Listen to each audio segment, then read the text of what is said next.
오늘 함께 나눌 말씀의 제목은 예수 부활, 내 부활입니다. 다 같이 한번 따라 합시다. 예수 부활, 내 부활.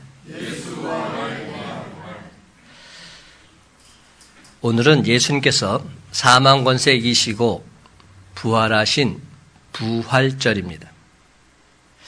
근데 제게는 별로 기쁨이 없었습니다. 감격이 없었습니다. 그저 때가 되면 해마다 맞이하는 그런 부활절이었습니다. 예수님 부활하셨습니다. 우리도 부활할 줄로 믿습니다. 힘차게 선포해야 하건만 도무지 기운이 나질 않는 겁니다. 그런 저에게 어저께 전화 한 통이 왔습니다. 전혀 모르는 번호였어요. 요즘은 번호가 다 뜨기 때문에 모르는 번호 오면 잘 안 받잖아요. 근데 우연히 받게 되었습니다. 전화를 받는 순간, 목사님, 저 기억나세요? 저 잠시 동안 큰빛 강성교회 다녔던 임광훈입니다. 얼마나 반갑던지요. 얼마나 기쁘던지요. 우리 임광훈이라는 성도가 우리 교회에 잠깐 나온 적이 있어요. 어떻게 해서 나오게 됐냐 하면 여기 백석동에 아파트 단지가 쓰잖아요. 그 분양하는 업무를 그 친구가 맡았었습니다. 그리고 시간이 될 때마다 우리 교회에 나오곤 했었지요. 그런데 굉장히 힘들고 어려운 일을 많이 겪었습니다.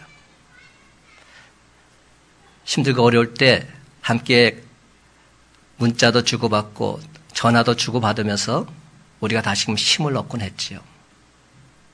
그러다가 어느 날 갑자기 사라진 겁니다. 근데 목사님, 제가 힘들고 어려울 때 범팀목이 되어줬던 교회 목사님 생각나서 부활절이 돼서 전화했습니다. 이렇게 전화가 온 겁니다. 그러면서 이렇게 말합니다. 목사님, 제가 정말로 방황 많이 했는데 지금은 아내랑 자녀들과 열심히 교회 다니고 있습니다. 열심히 신앙생활하고 있습니다. 목사님 감사합니다.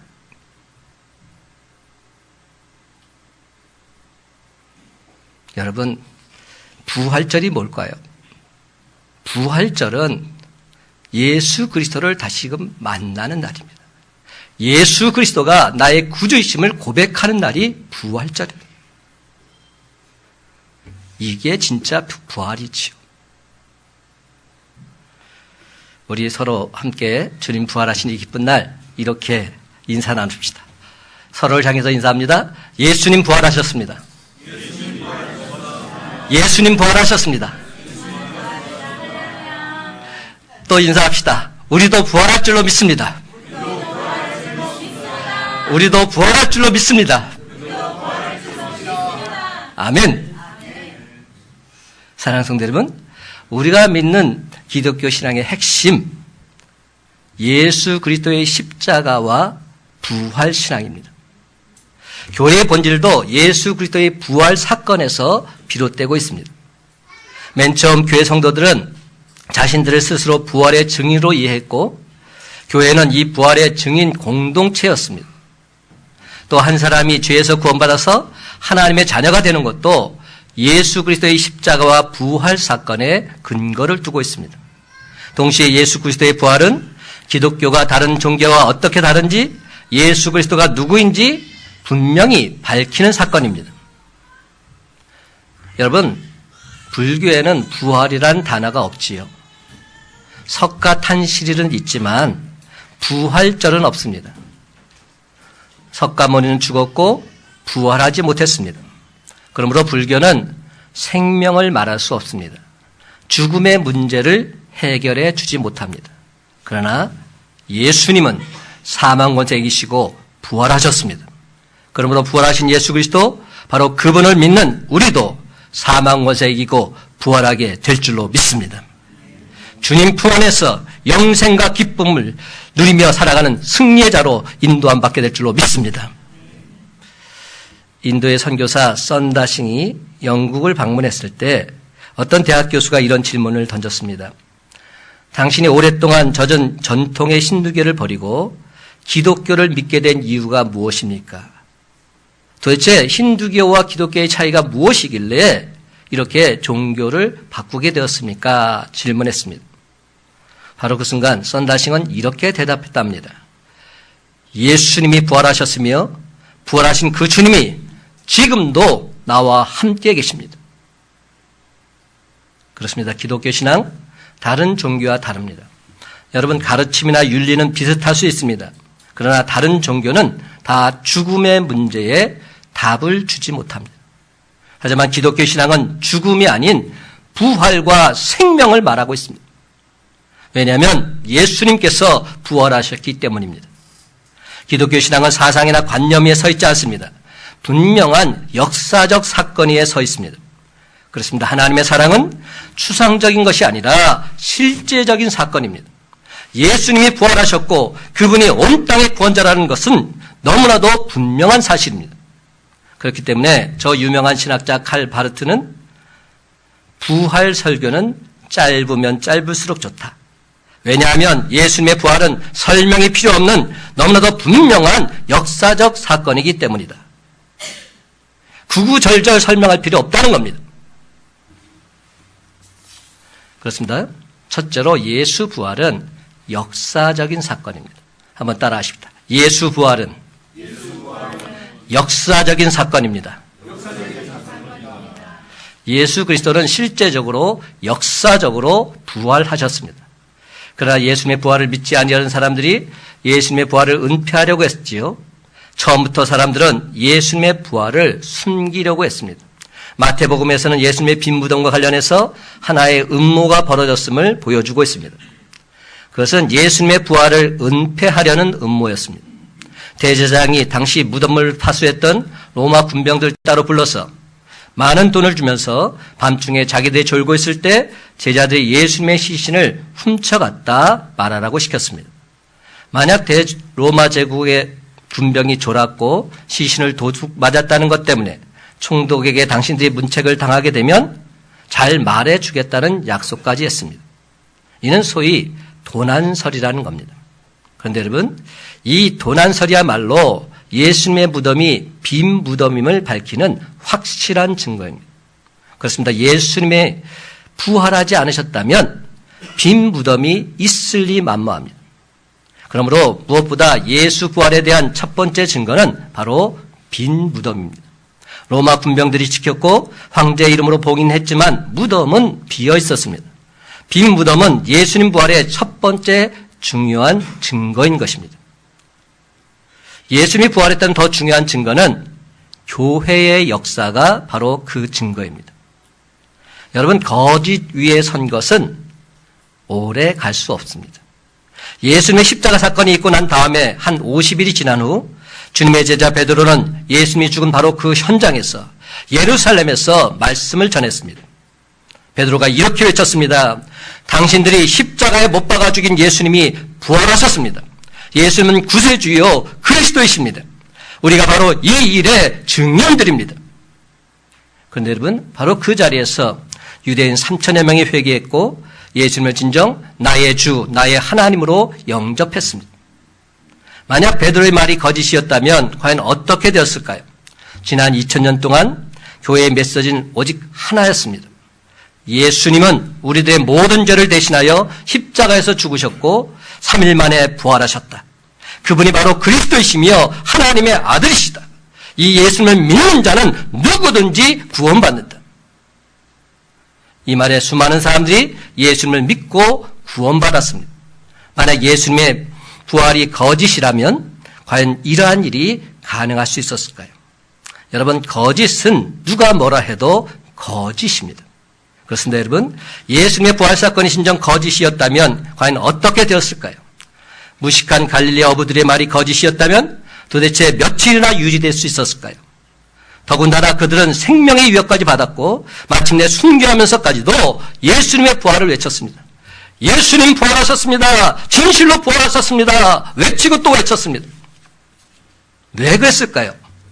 예수님께서 부활하신 것이 사실이기 때문에, 그 누가 뭐라 해도 그들은 부활하신 주님을 직접 만났기 때문에. 여러분, 지난 2000년 동안 부활의 증거를 허물어뜨리기 위한 수많은 도전이 있어 왔습니다. 그러함에도 성경의 증언은 결단코 허물어지지 않았습니다. 왜입니까? 예수 부활은 참이기 때문입니다. 예수 부활은 진리이기 때문입니다. 사랑하는 성도 여러분, 예수 부활은 분명 역사적인 사실임을 믿고서 예수님 부활하셨습니다. 어제나 오늘날 영원토록 변함없인 살아계신 주님 힘써 외치며 살아가는 저와 여러분의 삶이 다 되시기를 예수님의 이름으로 간절히 축원합니다. 두 번째로, 그 부활하신 주님을 만나야 합니다. 한번 따라 하십시다. 부활하신 주님을 만나야 합니다. 만나는 것, 그것이 중요합니다.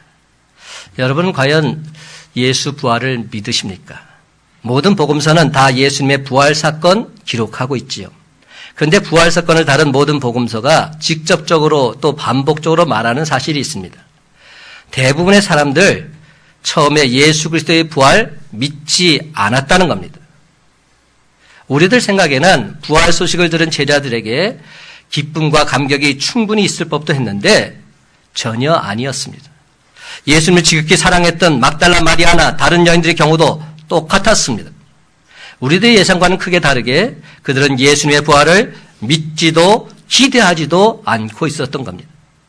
그래서 그냥 예수님의 시신에 바르기 위해서 향품을 가지고 무덤으로 찾아갔던 겁니다. 그런데 그들은 예수님의 빈 무덤에서 주의 천사로부터 기쁘고도 놀라운 부활 소식을 듣게 됩니다. 그제서야 이 여인들은 주님 말씀이 사실임을, 주님 말씀이 진리임을 깨닫게 된 겁니다. 그리고는 제자들에게 달려가서 이 기쁜 소식을 전합니다. 그런데 여러분, 제자들의 반응 또한 신통하지 않았습니다. 도무지 못 믿겠다는 겁니다. 믿지 못하겠다는 겁니다. 누가복음 24장 11절을 보면 이렇게 말합니다. 사도들은 그들의 말이 허탄한 듯이 들려 믿지 아니하나. 예수님의 제자들이 하는 말입니다. 예수님 부활하셨습니다. 예수님 부활하셨습니다. 이 여인들이 가서 말하는데 허탈한 듯이 들렸다는 겁니다. 헛소리로 들렸다는 겁니다. 너 지금 무슨 소리 하고 있어? 예수님 죽으셨잖아. 근데 어떻게 예수님이 살아나? 말도 안 되는 소리 하지 마. 제자들이 이렇게 생각했다는 겁니다. 여기서 우리가 분명히 알 수 있는 것은 예수님의 부활 소식이 오히려 제자들을 당황스럽게 만들었다는 사실이지요. 어떻게 죽은 자가 살아날 수 있단 말인가? 예수님이 십자가에서 대강 죽은 것도 아니고 완전히 죽으셨는데, 우리가 장례까지 다 치렀는데 그분의 돌무덤도 분명히 있는데 정말 부활이 가능하다는 말인가? 제자들의 마음에는 의심만 더해갔을 뿐입니다. 그들은 빈 무덤만 확인했으며 예수님이 부활하셨다는 소문만 들었습니다. 그런데 여러분, 어떤 면에 있어서는 예수님의 이 부활 사건이 그 당시나 지금이나 별반 다를 바가 없습니다. 오늘 우리들의 문제도 이 부활 소식이 별로 기쁘지 않다는 데 있습니다. 감격스럽지 않습니다. 무감각합니다. 무덤덤합니다. 여러분, 부활절이 정말 여러분에게 기대되는 날입니까? 부활 소식이 여러분 마음을 뜨겁게 하고 저절로 감사가 나오고 생각만 해도 가슴이 설레십니까? 가슴에 손을 얹고 한번 생각해 보십시오. 아니지요? 나름대로 노력해보건만 여전히 우리 마음은 무덤덤하고 냉랭하기만 합니다. 오히려 예수 부활이 믿어지지 않는 이 부활절 부담이 됩니다. 다른 날은 괜찮은데 부활절만큼은 굉장히 부담이 되는 겁니다. 좀 더 심하게 말하자면 부활절 헌금을 얼마나 해야 할지 고민 하나만 더 늘어나는 겁니다. 그렇다면 과연 무엇이 잘못된 겁니까? 사랑하는 성도 여러분, 이처럼 빈 무덤을 확인하는 것만 가지고서는 우리 인생이 변화될 수 없습니다. 역사적인 사실을 아는 것만으로는 하나밖에 없는 내 목숨, 내 생명, 주님께 바칠 수 없습니다. 그렇습니다, 여러분. 지식은 아무런 힘도 없습니다. 지식보다 더 중요한 그 무엇이 필요합니다. 그러므로 오늘 본문을 보면 부활 소식을 전하는 천사가 무덤을 찾아온 여인들에게 두 가지 중요한 명령을 하고 있습니다. 그 첫 번째 명령이 뭔지 아세요? 와서 보라는 겁니다. 와서 보라. 다 같이 한번 따라 합시다. 와서 보라. 6절 말씀 다 같이 함께 있습니다. 6절입니다. 시작. 그가 여기 계시지 않고 그가 말씀하시던 대로 살아나셨느니라. 와서 그가 누우셨던 것을 보라. 아멘. 여러분, 이 첫 번째 명령은 예수님이 부활하셨다는 사실을 직접 보고 확인하고 믿으라는 겁니다.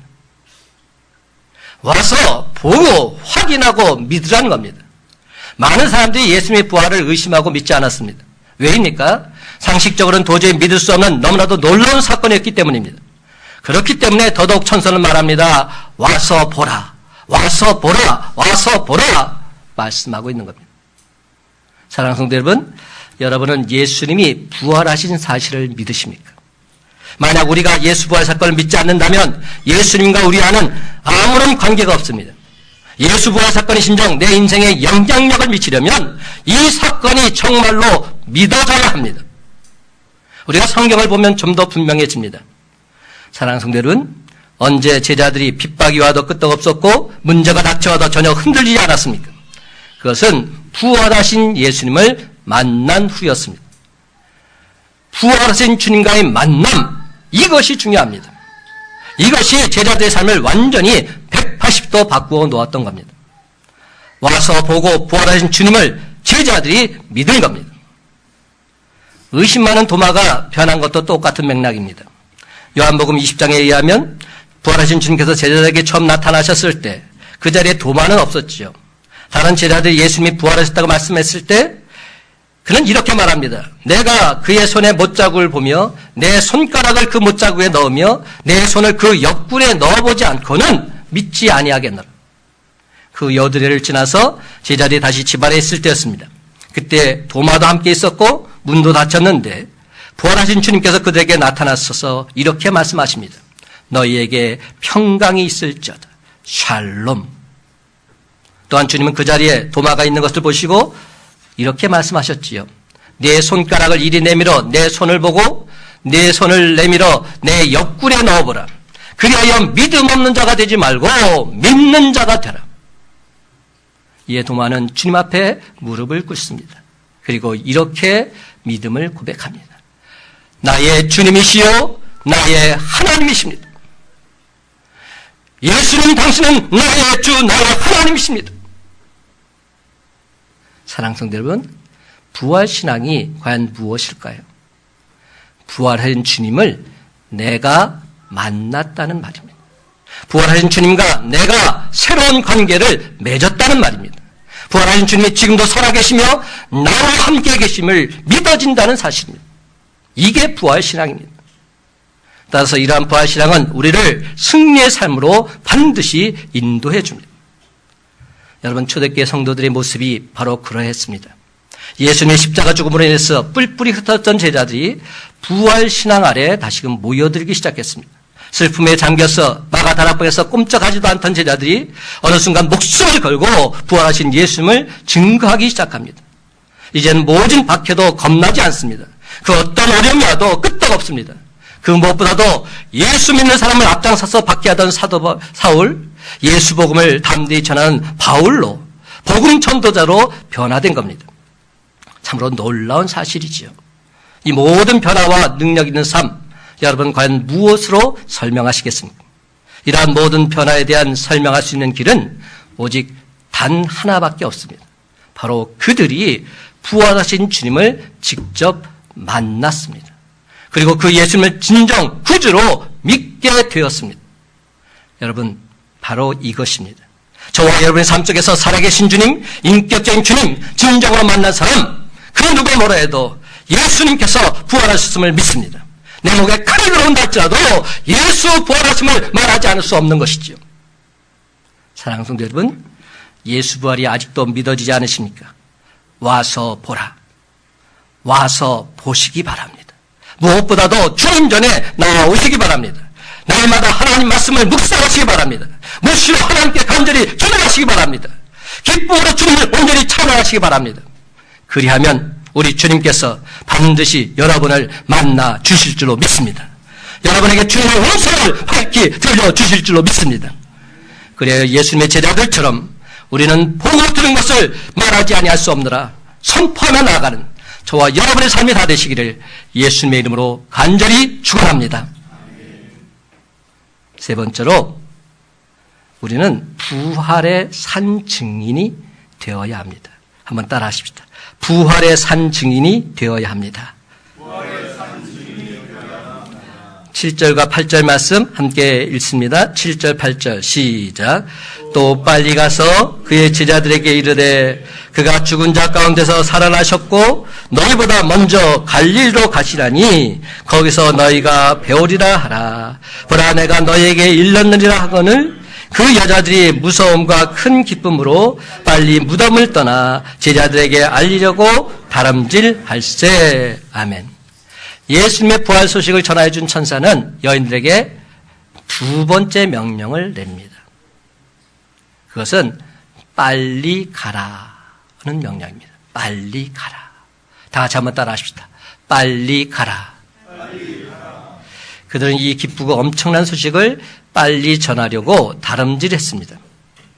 그런데 여러분, 우리가 성경을 자세히 읽어나가다 보면 부활하신 예수님께서 처음으로 만난 사람들이 빌라도나 로마 군병이 아니라는 사실을 알게 됩니다. 참으로 이상하지요. 우리 생각으로는 부활하신 주님이 자신을 죽인 자들에게 먼저 나타나서 그들을 신나게 복수해 주어야 마땅합니다.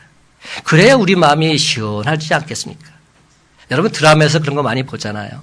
감옥에 갇혀있다 나오면 나를 감옥 보낸 사람들 당장에 찾아가서 복수하는 장면들. 예수님의 끝내주는 복수. 그야말로 생각만 해도 신나지 않습니까? 그런데 여러분, 예수님의 마음은 그것이 아니었습니다. 부활하신 주님은 복수를 하기 위해서 핍박했던 자들을 찾아간 것이 아니라 당신의 제자들을 찾아가셨습니다. 그 제자들을 찾아가서 만나주시고 그들에게 믿음을 다시금 심어주셨습니다. 왜 그랬을까요? 그것은 주님의 관심은 오로지 제자들이 부활의 증인되는 것에 있었기 때문입니다. 복수하는 일, 일순간 온 세상을 뒤집어 놓는 것, 이것이 주님의 관심이 아니었습니다. 주님의 관심은 복수가 아니라 사랑이요, 죽음이 아니라 생명이셨습니다. 이 땅에 죽은 자를 살리기 위한 생명의 메시지가 필요함을 누구보다 주님께서는 잘 알고 계셨습니다. 그렇습니다. 주님에게는 죽은 자들이 아니라 산 자들이 필요했습니다. 살아있는 자들, 생명력 있는 자들이 필요했습니다. 죽어가는 세상을 살릴 사람들, 그들이 바로 예수님의 제자들이었습니다. 그래서 주님은 제자들을 만나주신 겁니다. 그들이 진정 부활의 증인되는 것이 우리 주님의 관심사였습니다. 그러하기에 사도행전에 나타난 초대교회 성도들은 예수님의 부활을 믿었다는 것으로 끝나고 있지 않습니다. 그들은 진정 부활의 증인으로 살아가고 있습니다. 베드로의 첫 번째 설교는 바로 예수 부활의 산 증거였습니다. 너희가 십자가에 못 박은 예수님, 하나님께서 살리셨습니다. 나무에 달려 돌아가신 예수 그리스도가 사망에서 부활하셨습니다. 우리는 이 사실을 믿습니다. 우리는 이 사실의 증인입니다. 여러분 예수 믿고 구원받으세요. 바로 이것이 베드로의 설교였고 사도들의 주던 복음의 메시지였습니다. 그렇습니다. 부활하신 주님을 만난 사도들 생명 걸고 부활 소식을 전했습니다. 우리는 보고 들은 것을 말하지 아니할 수 없노라. 나는 보았습니다. 나는 들었습니다. 그러면 나는 말하지 않을 수 없습니다. 선포했습니다. 여러분 이보다 더 강력한 메시지가 있을 수 있습니까? 사도행전 7장을 보면 스데반 집사가 예수님의 부활을 증거하자 이를 반대하는 무리들이 성 밖으로 끌고 나가서 돌을 던져 죽이고 있지요. 그래도 그는 거기서 예수 부활을 증거합니다. 사도 바울은 로마 장군 백부장이나 천부장 앞에서도 아그리파 왕 앞에서도 그리고 로마 황제 앞에서도 예수님이 다시 사셨다는 이 사실 목숨 걸고 증거하고 있습니다. 그렇습니다. 주님은 우리가 부활의 산 증인이 되기를 원하고 계십니다. 그렇다면 여러분 우리가 왜 부활의 산 증인이 되어야 할까요? 간단합니다. 예수 부활 소식, 이 복음만이 우리 인생의 정답이기 때문입니다.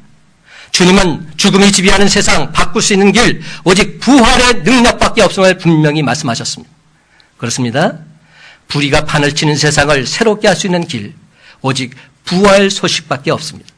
그러므로 이 땅에 정의가 죽었다고 말하는 사람들에게 우리는 예수 부활의 기쁜 소식을 전해야 할 줄로 믿습니다. 하나님의 정의는 분명 살아있다고 선포해야 합니다.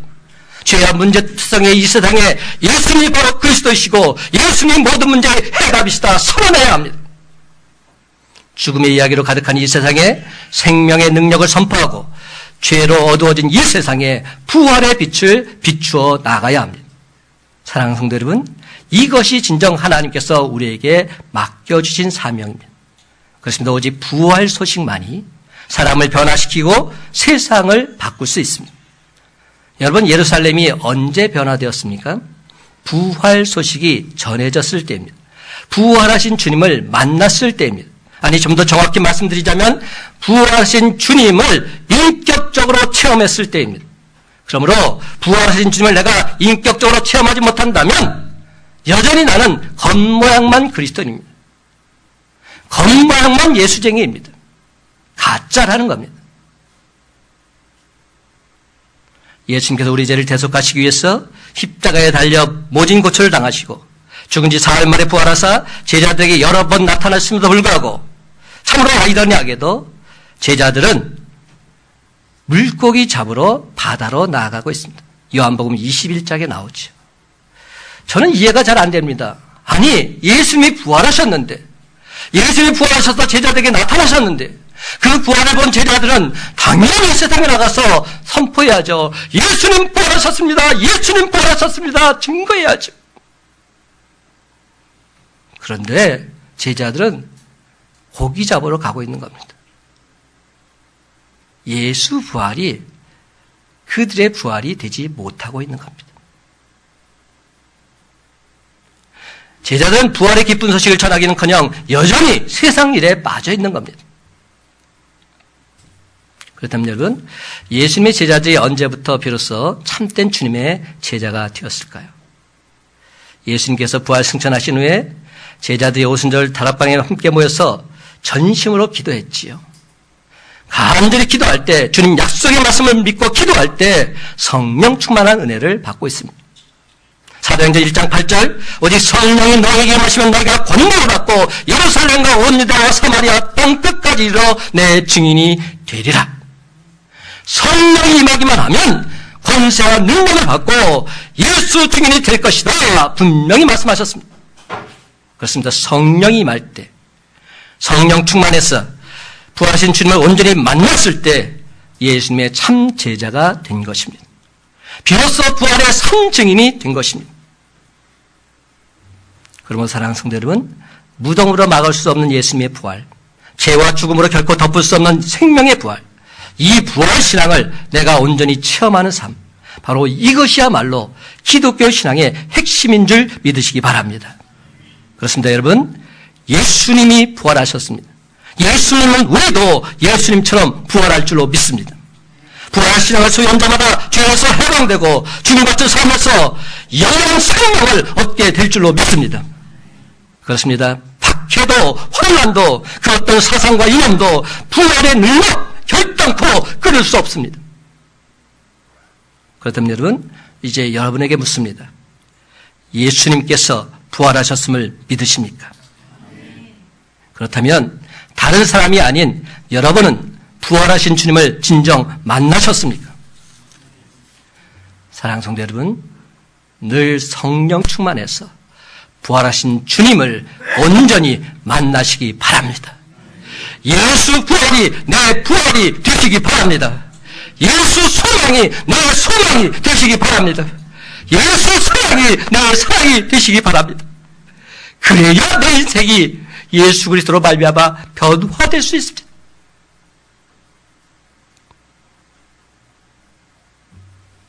그렇습니다. 부활 신앙을 온전히 소유한 사람, 제 아무리 어려운 형편 속에서도 결코 낙심하지 않습니다. 무덤 같은 환경 속에서도 절대로 소망을 잃지 않습니다. 다시금 우뚝 일어서게 되어 있습니다. 왠지 아세요? 부활하신 주님이 나와 함께 하심을 믿고 있기 때문에. 예수님 부활하셨습니다. 부활하신 주님이 지금 나와 함께 하십니다. 이제 말씀했습니다. 사랑하는 성도 여러분, 이 선포가 부활절에만 울려 퍼지는 공연불이 아니라 부활의 산증인답게 예수 부활, 내 부활 날마다 선포하며 나아가는 저와 여러분의 삶이 다 되시기를 예수님의 이름으로 간절히 축원합니다.